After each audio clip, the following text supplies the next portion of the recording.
On today's show, we interview Garrain Jones. Once again, that's Garrain Jones, G-A-R-R-A-I-N, Garrain Jones, on how he went from being a prisoner in a French prison to becoming a multi-million-dollar commercial real estate investor. All this and more on today's edition of the Thrivetime Show on your radio and podcast download. 3, 2, 1, boom! You are now entering the dojo of Mojo and the Thrivetime Show. Thrivetime Show on the microphone. What is this? Top of the iTunes charts in the category of business. Drilling down on business topics like we are a dentist. Providing you with mentorship like you are an apprentice. And we go so fast that you might get motion sickness. Grab a pen and pad to the lab. Let's get in this. It's time to bear some fruit like some Florida oranges. 3, 2, 1. Here come the business ninjas. Sonic boom! Yes, and yes. Mr. Jones is on the phone. How are you, sir? Yo, I am fabulous. You always have an epic entrance. Shut it up! You're getting ready to How are you? Well, I'm excited because so much has been going on in your life since we talked last. Tell the listeners about your new book. What's the new book? What's it all about? What inspired it? So it is titled Change Your Mindset, Change Your Life on Amazon right now. Basically, 8 years ago, living in my car, $250,000 in debt. Daughter disowned me, pretty much. My girlfriend left me, and I was at the bottom of the bottom. Decided to change my pattern, my way of thinking. Came across a man and he said, change your mindset, change your life. And from that moment, I had a conscious interrupt. And every single day for the last 8 years, I've been doing the opposite of everything that I would normally do in areas of my life where I wasn't happy, which had me then go to seminars, read books, change the way I eat, to change the way that I wake up in the morning. And because of that philosophy, I've staged myself outside of the habitual nature that I grew up. And this life, this amazing quality of life that I'm living, people tend to really like it. And all these hundreds of thousands of followers are like, yo, what is this? What is that? You should write a book.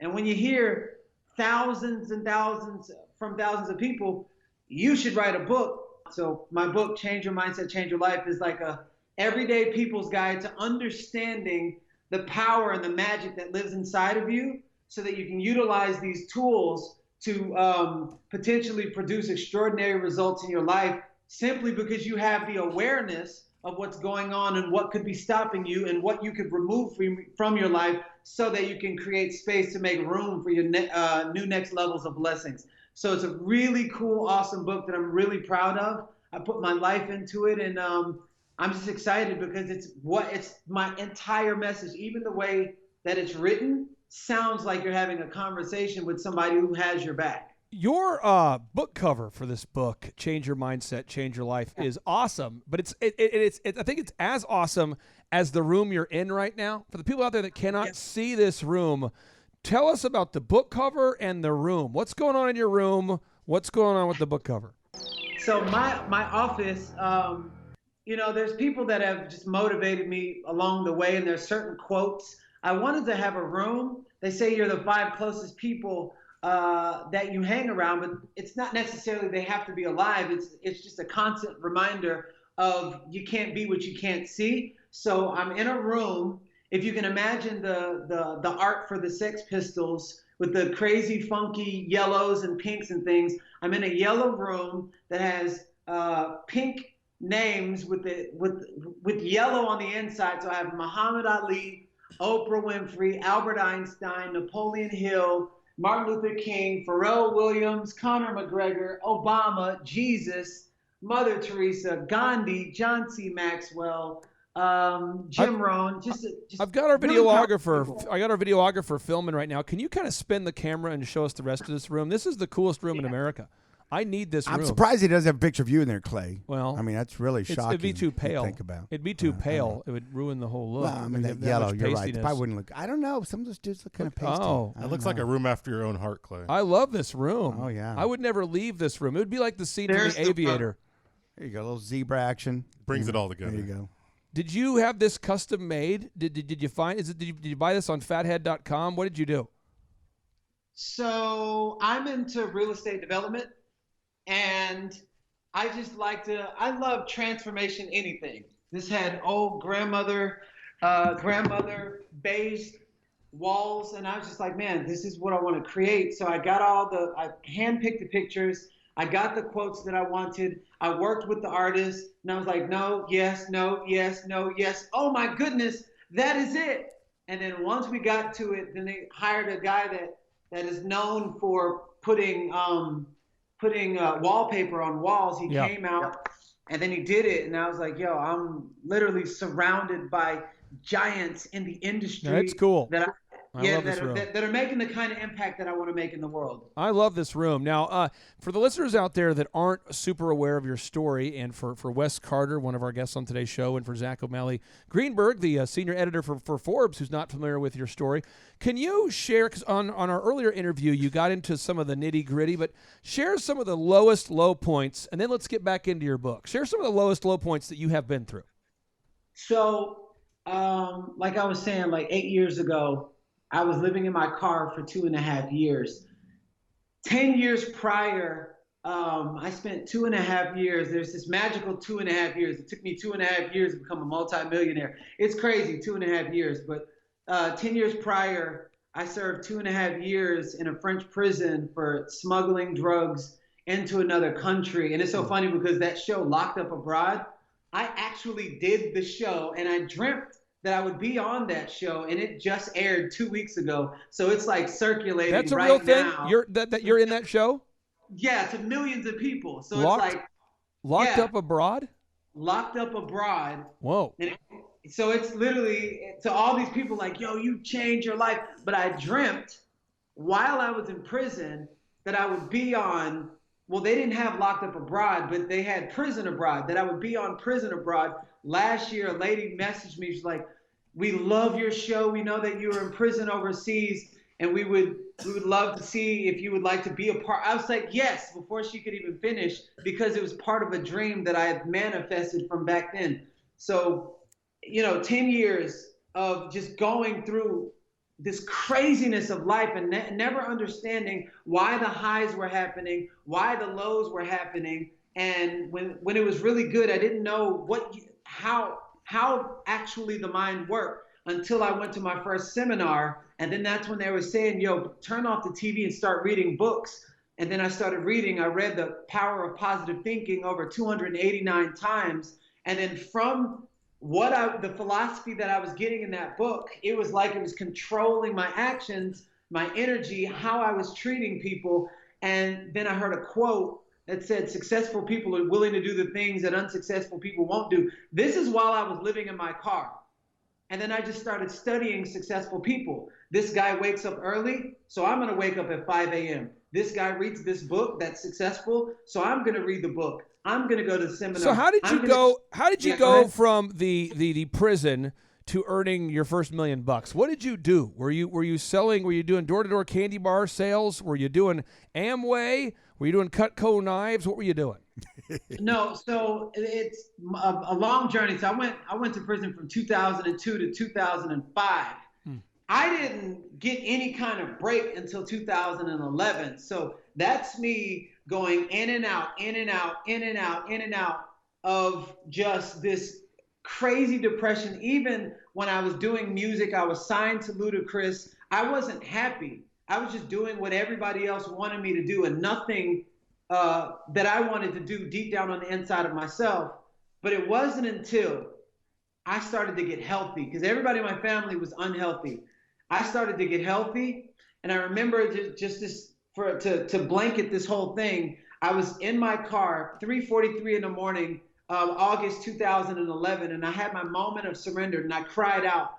And I said, I want to be healthy. I want to be happy. I want to be surrounded by nothing but positive people. I just want to inspire people. And I want to make a bunch of money, but I want the money to represent something that I passionately believe in, that I would do for free. Just show me a sign.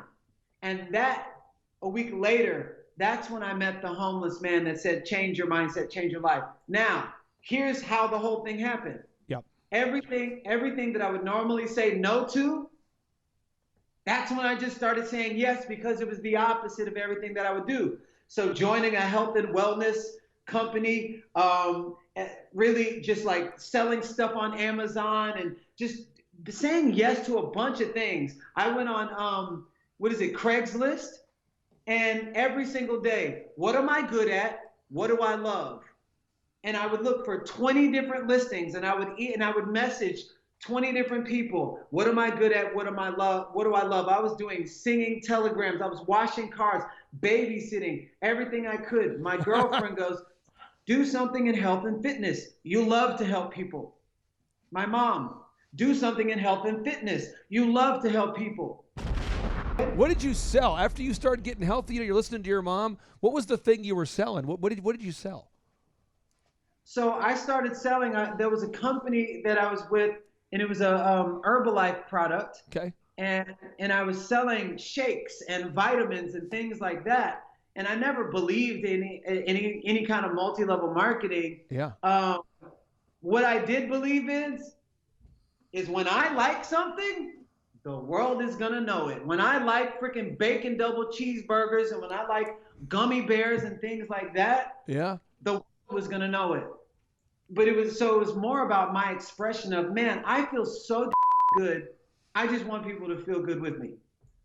And so from there, everything just started growing. So I started with health and wellness. Then I got into personal development, and I was like, yo, I love this. The message of just growing and helping people to grow their minds, mind, body, soul, heart, spirit. I was like, I want to keep going. So then I eventually started doing workshops, speaking on stages, speaking at schools, speaking in Fortune 500 companies, and going them in there and teaching them about how to upgrade their leadership and change the energy environment, and creating different kind of cultures, doing 3-day transformation workshops. And now you see everything that I did had to do with transformation. So now you see why I got into real estate development. Why? Because I can take a house, look at it, and be like, man, this is what it could turn into. And I'm like, man, it's tapping into the same thing that I love when it comes to transformation.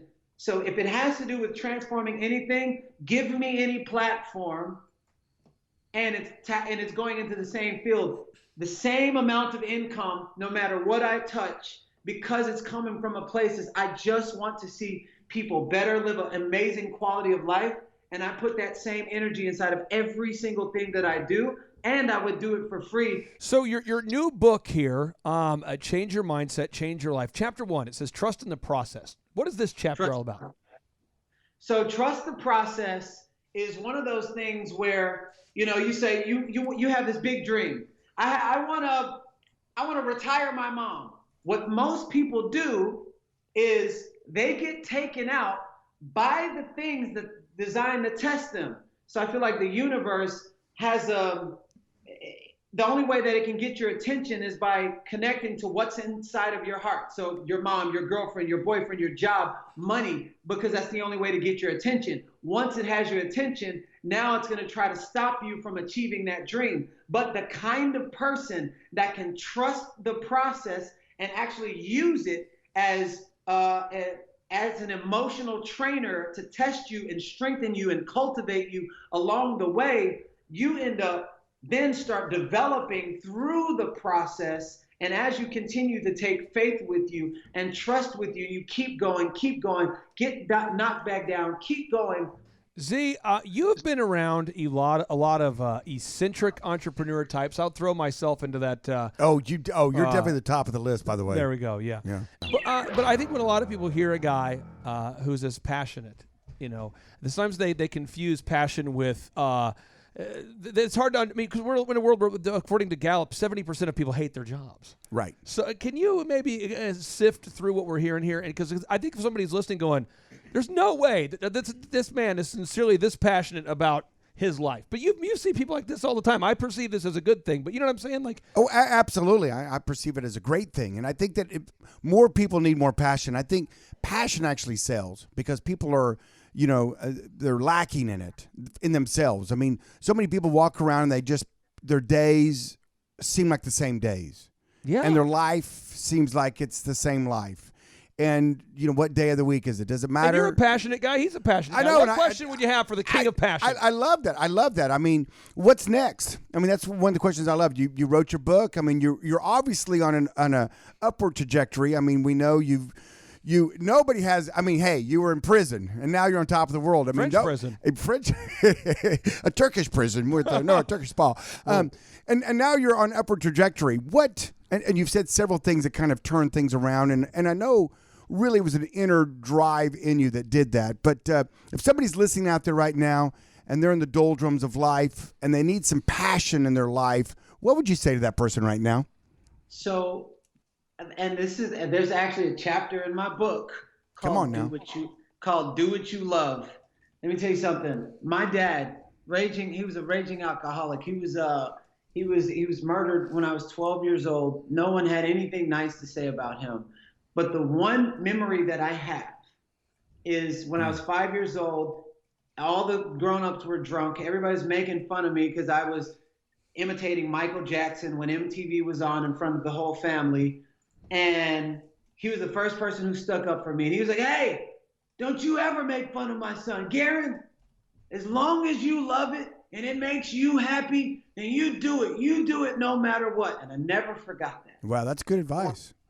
And I want people to really pay really close attention to what I'm about to share, because this is one of the main things that's underneath everything that people think is wrong. I'm going to say that again.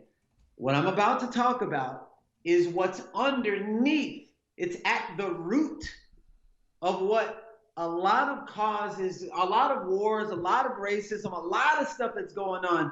What I'm about to talk about is what's underneath. So,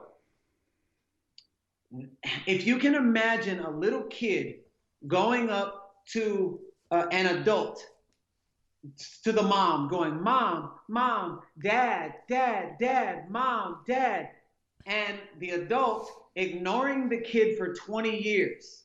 And I'm asking y'all this question. What do you think the relationship would be like? Not very good. Not good at all, like something was missing.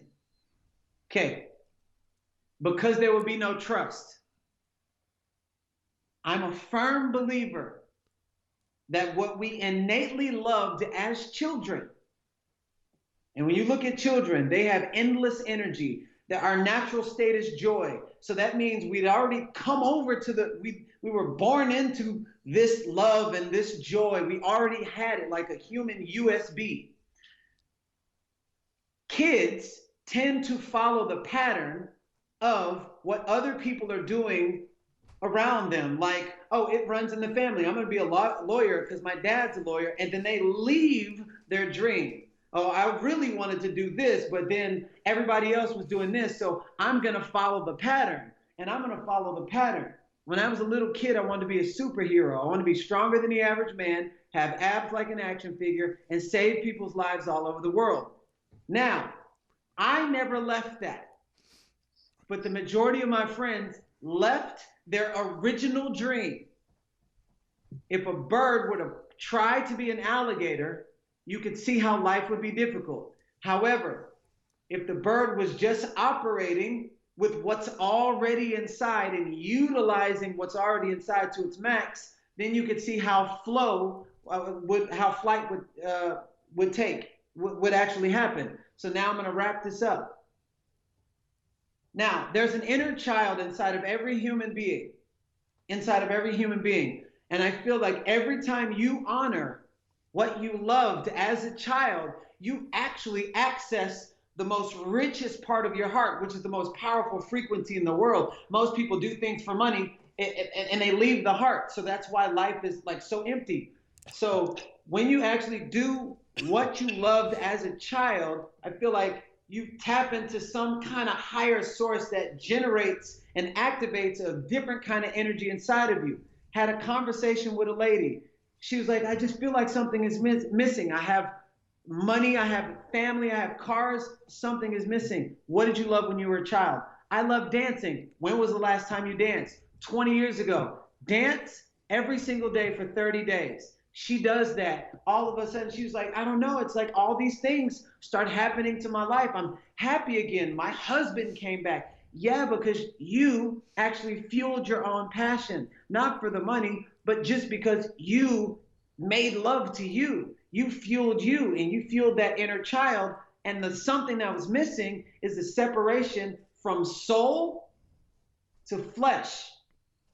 And your soul is like your inner child, the richest part of your heart. So when you're operating in things that you actually love, you're utilizing everything that's already inside of you, especially when it was a passion when you were a little kid that nobody had to say, you need to do this. So I would have the conversation with the person. It's like, you're not doing anything that you love. You do this for money. You do this for your wife. You do this because your dad said to do it. So basically you gave birth to something and you tried to raise somebody else's children in a completely different neighborhood, wondering why you have no relationship with the children that you have now. You have a spiritual baby, which is something that's already inside of you that you need to give birth to. If that makes sense. I don't know if this was too woo-woo for some people out there. It definitely might be too woo-woo. I'm dancing right now. Tell you for what, I somebody mean, out I'm there. not. But I think somebody needs it. And we have a guy here on the show today who I think is a very not woo-woo. Zach O'Malley Greenberg. If you look him up, he's a senior editor at Forbes. Zach, have you always loved writing? Is this something you've always been into? Is this something that is it a chore to you to write? Do you love to write? I've always loved writing as long as I can remember, but up until I became an adult, I was trying not to do it professionally. Really? And then did it just kind of kill your soul? Do you find yourself wanting to write? Well, both my parents are writers, and so I kind of went into it thinking, like, I'm going to do anything other than what they are doing for a number of reasons. One, I wanted to be original, and two, I saw the ups and downs that a writing career, I mean, really a lot of creative careers can have. Creative careers definitely up and down. So I said, let me go find something different. But whatever I did, I kept coming back to the writing. And lo and behold, when I was in college, the old saying goes, you got to be lucky and good. And the lucky part was seeing a letter from Forbes on the wall of my college newspaper saying, hey, everybody, we're looking for interns. And I applied and I got the job, and I've been there ever since. It's been over a decade. When you sit down with somebody like Justin Bieber and interview them, or somebody like Kanye West, do a lot of the most successful people have this kind of passion? Do you hear this a lot? I feel like when I'm listening to Garrain talk, it's like watching Dave Letterman interview Kanye West.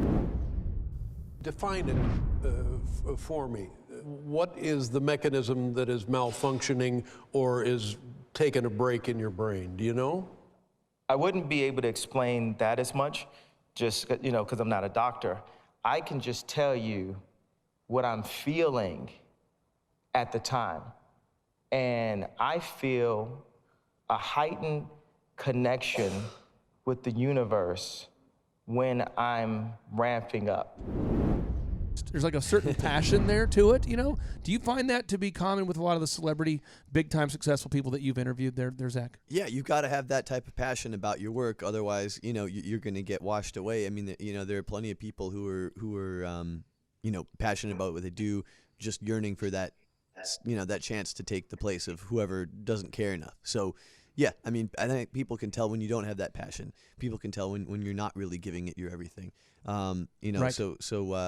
I mean, I think for me personally, that was one of the things that led me back to writing. It was like, whatever I end up doing, I'll be writing, which I enjoy. So wherever that takes me, at least, it's not necessarily about the end, although the end of a good end would be nice, but also the means are enjoyable too. Right. It's like what we were talking about before, the idea of like, what do you love to do? Dance. Well, when was the last time you danced? 20 years ago. Dance every day of your life. That's what you love to do. You're going to be happy. So, I definitely identify with some of those sentiments myself. Wes, we have Garrain. We have Wes Carter on the show. He's an attorney of choice for some of the biggest names in the evangelism space. Pastor Craig Rochelle, Pastor Joyce Meyer. His firm has worked with just huge names in that space. T.D. Jakes. And Wes, I'm passionate about dancing with you, but since the restraining order, I can't. That's right. It's still in effect. What questions would you have for Garrain here? Well, I'm curious, what do you think, I think there's a lot of truth to that, if you're not happy, you project that in a multitude of ways out, that unhappiness, that bitterness, if you can't feel joy yourself. What do you think is something that keeps people from doing that? So, is it just not realization of what's actually going to bring them joy, or is there some other barrier you see there that's stopping them from doing something they love? That's a really good question. I always talk about barriers all the time. It's called the invisible wall of fear. And a lot of it derives from childhood, just like that childhood domestication. It's like when you learn that one language, like ABCs, and then that turns into, sentences, that turns into paragraphs, and you just keep evolving on the basics, and it just keeps evolving. Your first introduction to fear is don't talk to that stranger. Don't go outside. You could get killed, or you can, and everything that you start to hear in society is based around fear. Well, if you have a little dog that gets into the neighbor's yard, and then it like poops in the neighbor's yard, and then the neighbor goes, your dog does that again, I'm going to call the puppy pound or whatever. Then the owner puts this little shock collar around its neck. So every time that dog tries to go across the beaten path, boom, pain. And so it associates with every time I go past here, fear, pain, all these different things. And it tells itself something.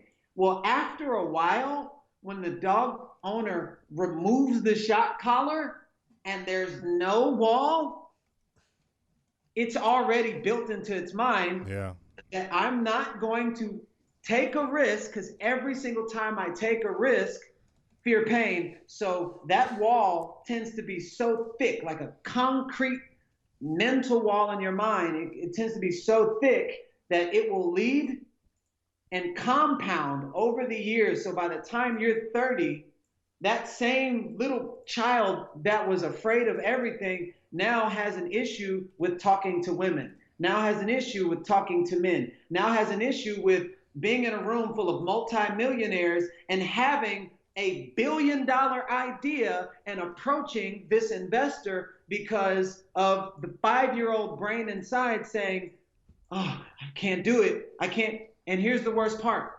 Most people are not aware, and you can't change what you're not aware. So even in my book, it's all about just giving people awareness, so at least they know what they're saying no to. Most people don't know what they're saying no to because it's a little 5-year-old internally saying no, no, no, based off of fear. So it's about, I would have an awareness conversation so they know the capacity of what they're saying no to, or what they're afraid of, or what they're risking. And then saying, well, if you push past that, you'll actually strengthen your willpower. If you push past that, you'll lower your cortisol levels. If you push past that, you'll learn how to develop the muscle of focus, because it's all inside of that wall that you don't want to go past. And once you go past that, that's where the door to more is. I've got one final question for you. If I'm out there right now and I am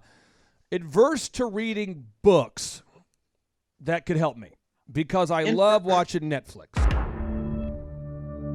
If I'm opposed to buying books, I'm stuck in a habit, Z, where I'm stuck in a habit of not buying things that can help me become better, and I'm stuck binge watching Netflix. If I'm hearing this show, and part of me, the good me, wants to buy the book. But the bad me goes, how am I going to afford the regrettable burrito? How can you do that? I'm wanting to buy the book, but at the same time, part of me says I don't want to buy the book. Starbucks 6 times tomorrow. How am I Garrain, going to do that? give us the hot pitch. Why should everybody check out your newest book, Change Your Mindset, Change Your Life? Why should everybody buy that thing on Amazon right now?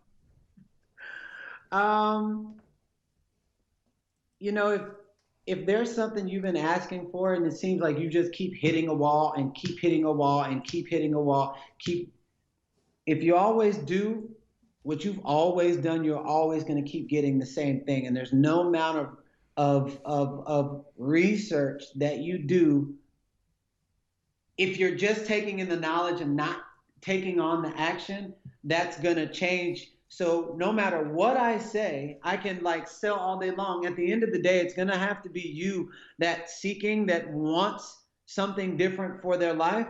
My big pitch is, if there was a completely different life on the other side of everything that you think that you know, that is a more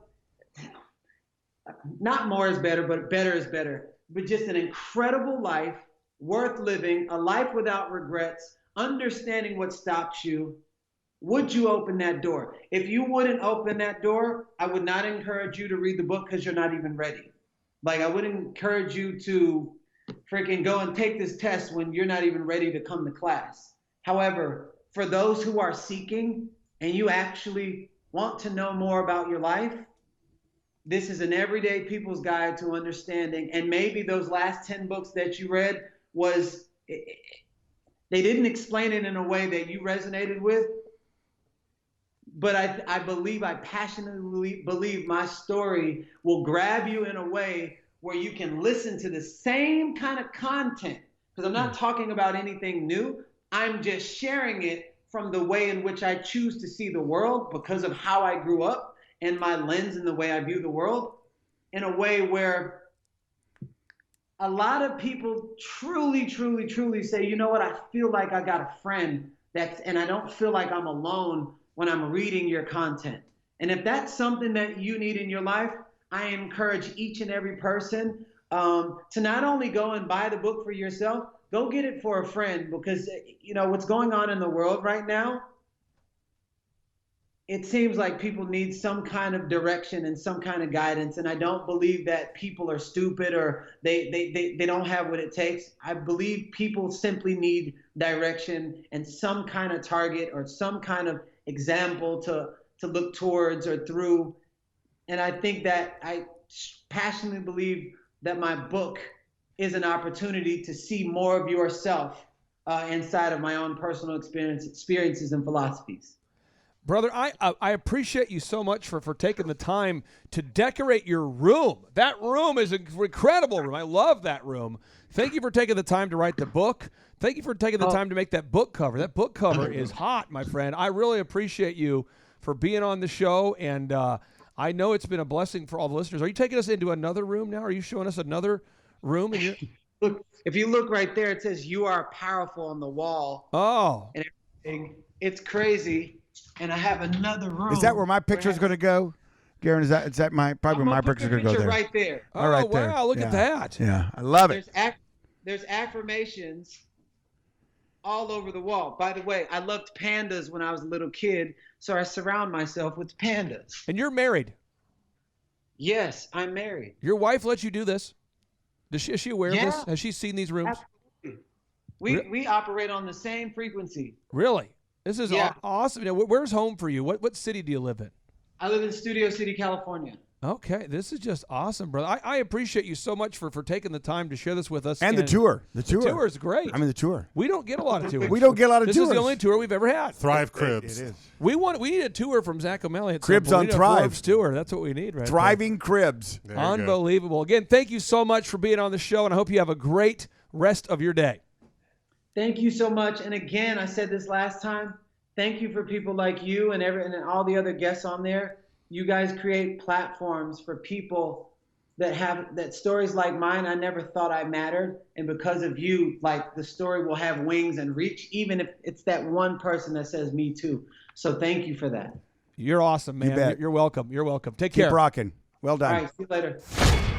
And now, without any further ado, 3, 2, 1, boom!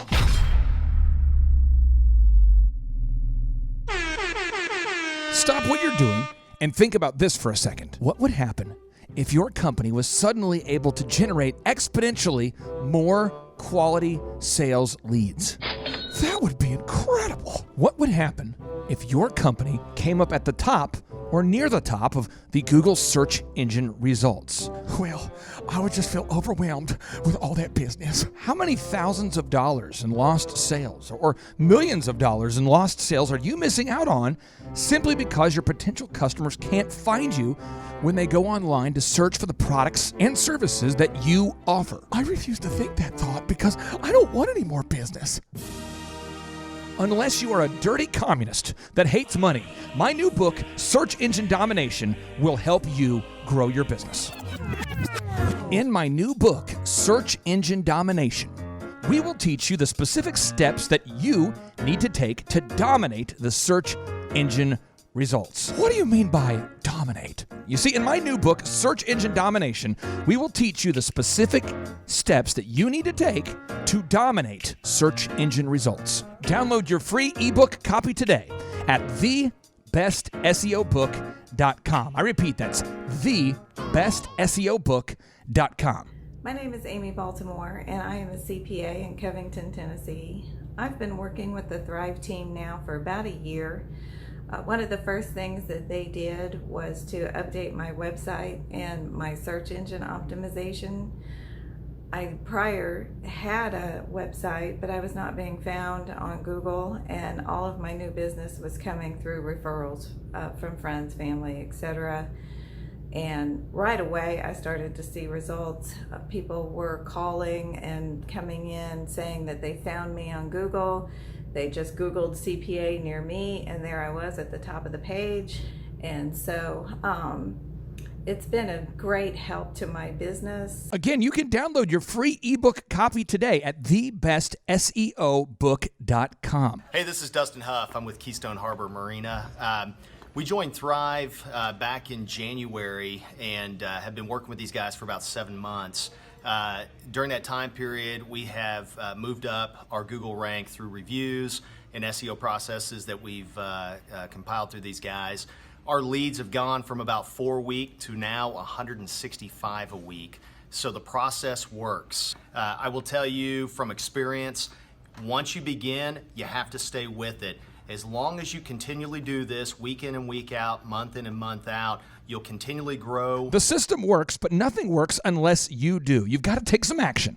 Download the ebook for free today at thebestseobook.com. Hello, my name is Daniel with Daniel's Heating and Air here in Amarillo, Texas. The way Google has affected my business, we have got a lot of calls from Google. Right now it's July, and we've had the best month ever. And it took us about 8 to 10 months to get on top of Google, and I'm glad we did. Remember, nothing works unless you do. You have to go to thebestseobook.com today. Download the ebook for free. Just download that ebook for free, and you'll be off to the races. Hi, my name is Christina Nemus. I'm the owner and operator of Angel's Touch Auto Body and Detailing in Bourne, Massachusetts. We have been working with Thrive and their coaching for, say, 8 to 9 months, and it took us about 6 months, 5 to 6 months to get on the top of Google, and with their help with the website and marketing, and the SEO and retargeting ads with Google, and it has been phenomenal. We just have light and day business coming in, phone calls coming in, walk-ins, referrals. It's just through the roof, and we couldn't be happier. At the moment, we are up 50% this year from the previous year, and not only is that part of our own hard work and diligence, but also with the help of Thrive and what they've done for us and getting us on the top of Google and, you know, all their knowledge and coaching. And yeah, so super grateful, super pumped to see what the future holds for all of us. Thank you. This is your year to thrive. Success you will find. Today is your day, and now is your time. Lazy hands make for poverty, but diligent hands bring wealth. Proverbs 10:4. I'm here to tell you, you can do it if you can just motivate yourself. 12 the masses had to cut off a few, so on the daily you and I could rendezvous. A misshapen tree that I had to prune. I had to make cuts to be here daily at noon. So like a tidal wave, a knowledge monsoon, I could rain on the parades of those who doubt in you. Are you the next Rockefeller or the next guru, or the next Dr. King who's changing the rules? Walls are in your way, will you run right through? Like a running back, force the one, it's up to you. I remember my days back in the dorm room, tuned to the gloom like the temple of doom, overwhelmed with the doubts that try to consume my hope for the future that I could pursue. But from the mountaintop now I can conclude that you have what it takes if you want the view to. This is your year to thrive. Success you will find. Today is your day, and now is your time. It's your year to thrive. Success you will find. Today is your day, and now is your time. This moment is profound, cause you're above the ground. Your road might have been rough, but what you got now is now. We're here to pick you up and to even show you how, but you gotta be resourceful with that old plow.